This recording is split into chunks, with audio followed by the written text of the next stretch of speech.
The last chapter was a great help in recognizing the three gunas. With particular reference to verse 10, our momentary personality is the resultant of the three gunas, whichever is prominent taking effect. For simplicity, can we think of the three gunas as three mutually perpendicular vectors? मैं fail हो गया था maths में, इसलिए ब्रह्मचारी बन गया, स्वामी बन गया. I never thought I will get this question. So three mutually perpendicular vectors, okay. And the personality at that moment being the resultant pull in the direction and strength. Once recognized, can we improve it by invoking sattva gunas? Yes.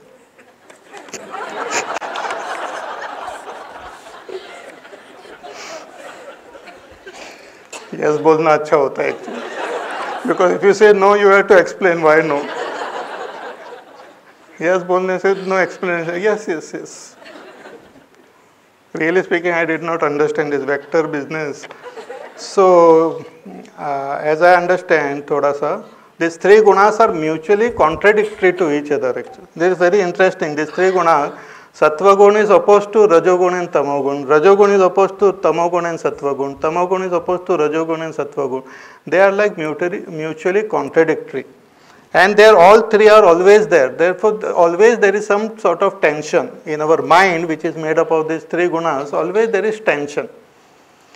But when we come into sattva gun, we overcome the rajogun and tamogun, and when we invoke more and more sattva gun, the rajogun and tamogun start vanishing.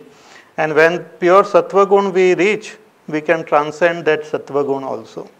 So they are like these three vectors going in different direction, and the pull is there on the self, but we have to take support of the higher gunas. So if we are in tamogun, we have to take support of rajogun.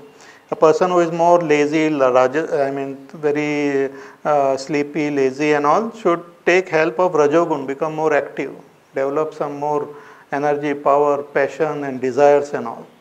And one who has great activity, he should take support of sattva gun by dedicating his action to some higher cause, so that sattva gun arises more and more, gets invoked.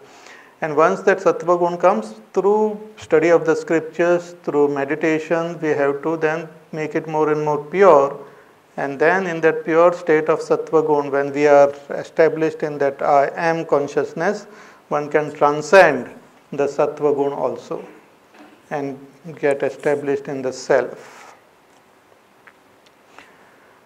The understanding remains at intellectual level. Can you please tell us some practical implementable method of realizing it also? Thanks, regards.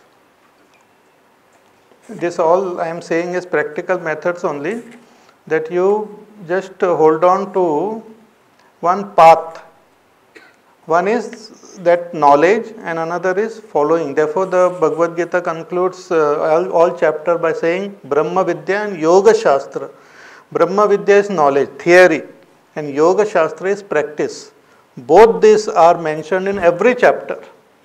So, we have to make our understanding more and more clear and then practice it in our life as it is mentioned. So, Karma Yoga, if it is said, follow the path of Karma Yoga. Bhakti, when it is described, follow that path. Jnana, follow that path.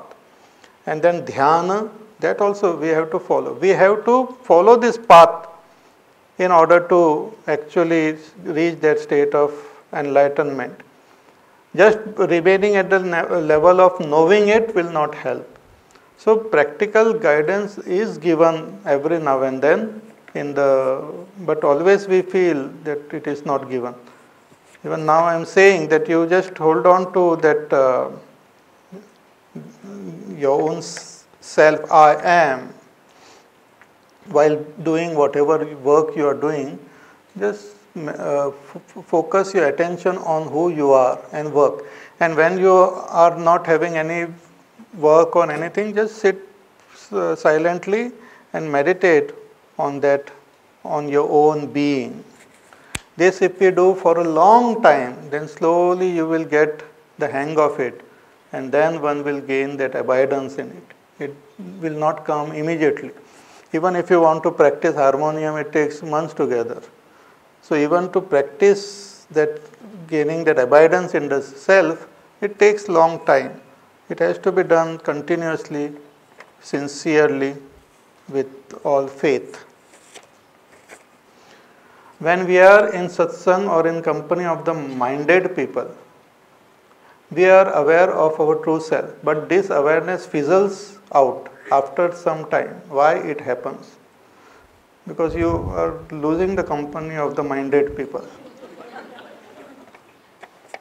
So we have to make use of that by, as I said, we have to reflect on whatever we have studied and try to make it your knowledge.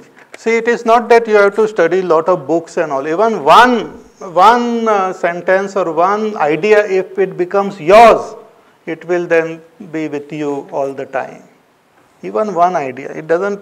You don't have to study the whole Bhagavad Gita. Even Bhagavad Gita, kinchid adhita, Ganga jalalava kanika pita, sakradapiyeda murari samarcha, kriyate tasya yamena na charcha. Even a little bit of Bhagavad Gita, but it should become yours. You should not say, Krishna ne aisa kaha. Krishna ne hi kaha hai, but you should also say that I also feel the same. But if you say, Krishna ne kaha, मेरे स्वामी जी कहते रहते हैं, बहुत बार कहा उन्होंने, then it will not help. But if you say, I also say the same thing, it is my experience, my understanding also, my conviction also. Your conviction will help you, not your knowledge or not your information or data and all those things. Conviction, how much convinced are you? Even a little bit of knowledge which is given here, if you have that full conviction in it, that will be very beneficial and it will remain with you even when you leave the company of these minded people.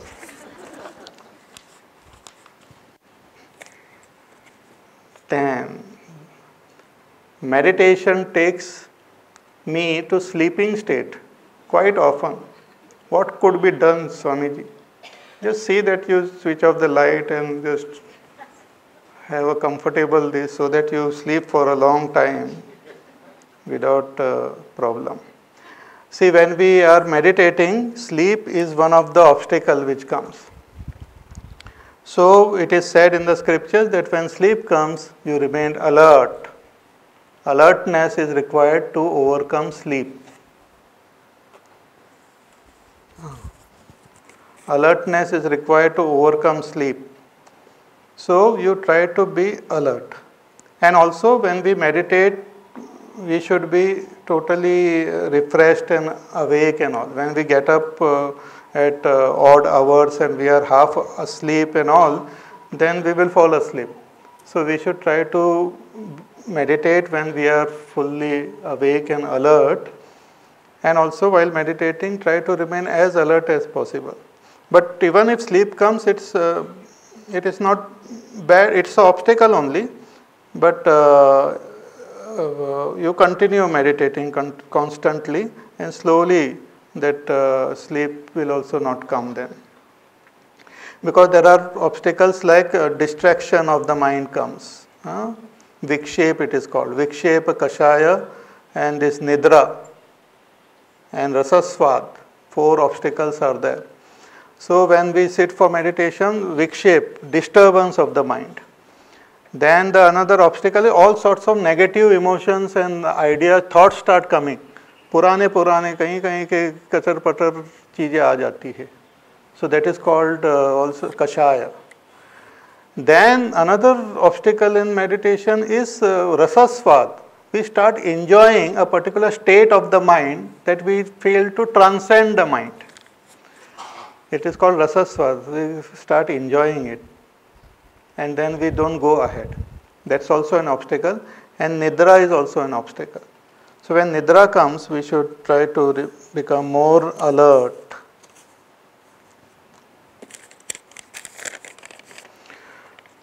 Swamiji, due to life's experiences, there is lot of bitterness inside me. Please tell me to annihilate this bitterness urgently and fast. I have started doing Vipassana meditation twice a day, morning and evening. However, I find it a slow process to eradicate this maliciousness inside me. See, what you call this, we have to learn to resolve these issues, that bitterness and all which is there, if it is properly resolved, and it can be resolved if you learn to forgive. The bitterness is there because some anger is there, something against someone. So we have to learn the art of forgiveness. By Vipassana and by all this meditation and all, it will not help. It will, the thing will remain in the heart only. So one should consciously, proactively learn to forgive. I have written one book, Art of Forgiveness. You read that also, and also forgive at the conscious level, and then slowly while meditating go deep within, and at a deeper level when your mind is totally calm, peaceful, and when you are more relaxed, at that level you forgive. At a peaceful level, because at that level you are totally at ease, so at that level also you forgive. Because all this bitterness is nothing but anger, jealousy, greed, passion, all this kama, krodha, lobha, moha, mada, matsar. Their reasons may be anything. Because you might say the genuine reason is there. Genuine reason, then why you are suffering? So if you are suffering, then it is not proper for somebody else's wrongdoing or somebody else's mistake. You need not suffer. So you do whatever you have to do in the world outside, but within your heart, you have to develop that attitude of total forgiveness and letting go. It's an attitude of letting go. When we learn this, at very moment you let go, you will feel very relaxed and happy. Because ultimately, if we hold on to somebody else's mistakes and all, then even the existence, God will not be able to forgive you. We ask for forgiveness from God, but we don't forgive others. So we should learn to just forgive and forget and remove that bitterness immediately, fast. My question is, when a being dies and the consciousness merges with the supreme consciousness, it may then take up identification with any other form or being in Prakriti, as it is all one space. How does the spiritual sadhana help the seeker then? Because even a non-seeker's consciousness also merges in the same space. Please remove my confusion and correct the fault in my understanding. The fault in your understanding is when a person dies, the consciousness doesn't merge into supreme consciousness. Only the outer shell is dropped and we take up another one. Like I said, these three bodies are there: gross physical body, the subtle body, and the causal body. And you can say this is the consciousness with these three bodies. So when a person dies, only the little finger, the gross body falls off, but rest everything remains as it is. So after some time the other body is taken up.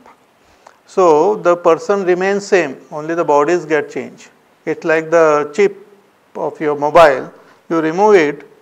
Removing it from one mobile and putting it into another mobile, it doesn't change the chip. It just changes the mobile, the external instrument.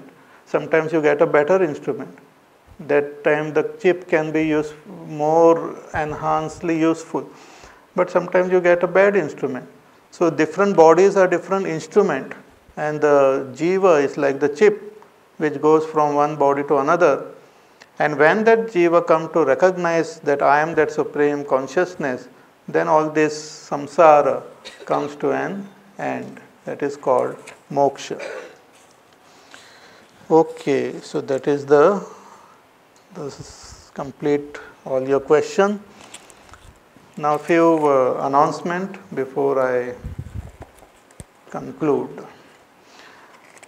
See, we have been studying this Bhagavad Gita for a long time, and now within this only 3 chapters are remaining.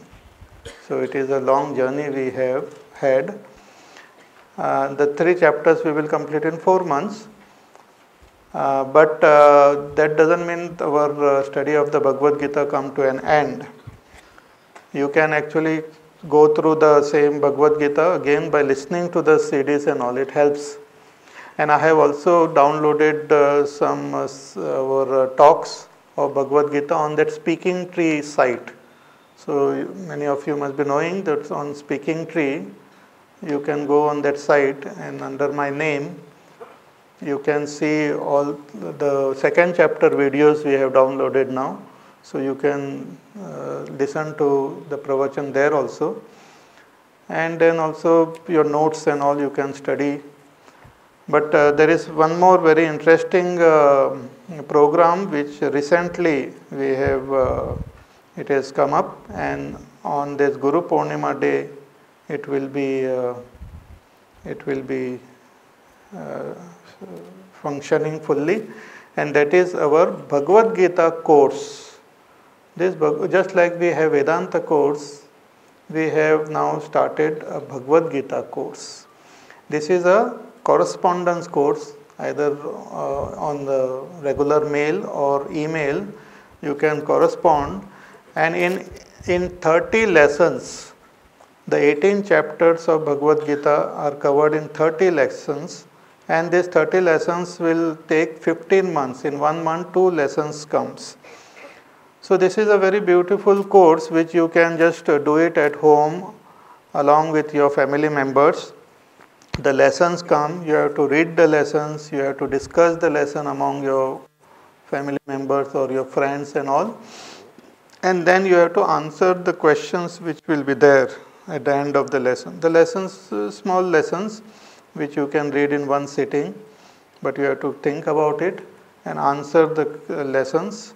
And then you send the answers to our course place, that is Chinmaya International Foundation, and they will correct your answers and give you some marks also and send it back.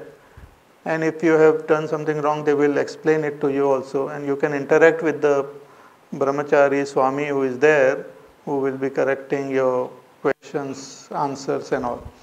So this is a very beautiful course, and already the e-Vedanta course and other Vedanta foundation and advanced course is very popular all over the world, and this will now begin. So I would request you to go through this, and you can do this course also, not only for yourself but for your friends and other relatives. You can tell those who cannot come for regular Bhagavad Gita classes, and even those who come, you can do this course. So it will be like a revision of the entire Bhagavad Gita. It will be helpful. This is based on our Pujya Guruji Swami Tejomayanandaji's talks on Bhagavad Gita, and he has also given special talks for this course itself. So it's a well structured, systematic course which is like a study of the entire Bhagavad Gita. So very helpful. So you can collect the forms if those who want to do this course. You can also find the information on the net. So this is the Vedanta course or Bhagavad Gita course. I had also given talks on Upadesh Sar, and in Upadesh Sar there is one particular verse which talks about japa.